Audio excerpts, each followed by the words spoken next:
The impeachment inquiry is also all the talk for lawmakers on both sides of the aisle, including top Republicans from right here in Louisiana.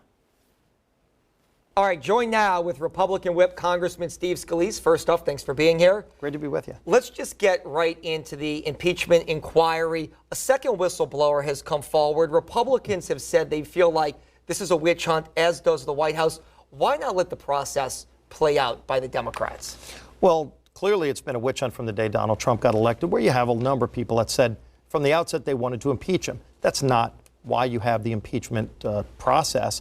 And the standard should always be high crimes and misdemeanors, which they've still yet to lay out.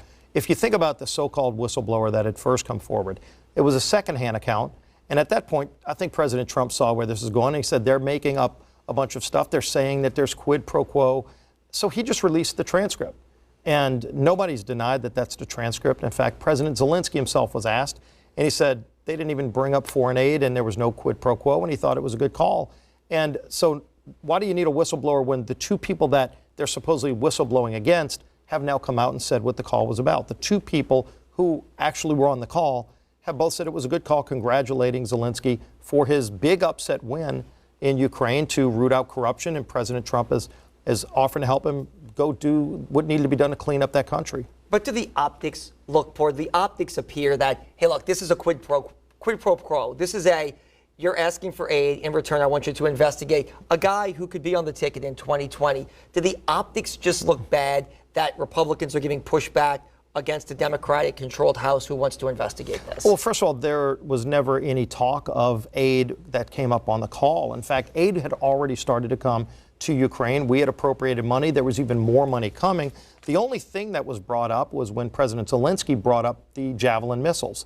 And if you go back to President Obama, Obama would not sell Javelin missiles to Ukraine. And those are the missiles that actually blow up a Russian tank. So you got the Russians coming in when Obama was president into the Ukraine, taking over. Obama wouldn't sell them the arms to defend themselves. And Trump came in as president. The first thing Ukraine does is, will you sell us the missiles? And President Trump said, absolutely. And they started blowing up Russian tanks. So again, President Trump was standing up to Russia, standing with Ukraine. And Zelensky was saying on that call, thanks for the Javelins. We may want more later. But they had already been sold to Ukraine prior to any of those conversations. And so we had already been helping them. Again, no quid pro quo. And when Zelensky was asked about it specifically at the UN a few days after the transcript released, he said there was no pressure applied and they have a great relationship. Let's shift gears and talk local state politics here. Governor's races on Saturday. It's an interesting strategy, if we can get you to comment on this. Donald Trump Jr. was here. The vice president was here. The president's coming down on Friday. They're not saying vote for a specific candidate. They're just saying vote Republican. Can that strategy work? Because a lot of people feel like it's odd just telling people, don't pick this guy or this guy, just vote straight down party lines. Right. In most states, you already have a primary process that would have happened. But of course, Louisiana, we have the open primary.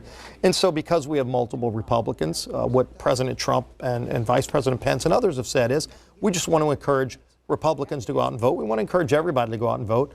But ultimately, are we going to have a change in our state leadership as governor? And I think it's going to ultimately go to a runoff, which, that's the big question. And I think we're headed towards a runoff. And whether it's Eddie Rispone or Ralph Abraham, I think they're going to have a great contrast to make.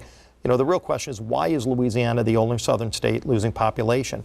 Why are so many good companies going to other states that aren't coming here, that should be coming here? And why are so many of our young people leaving Louisiana for better opportunities when other southern states aren't having that same kind of brain drain?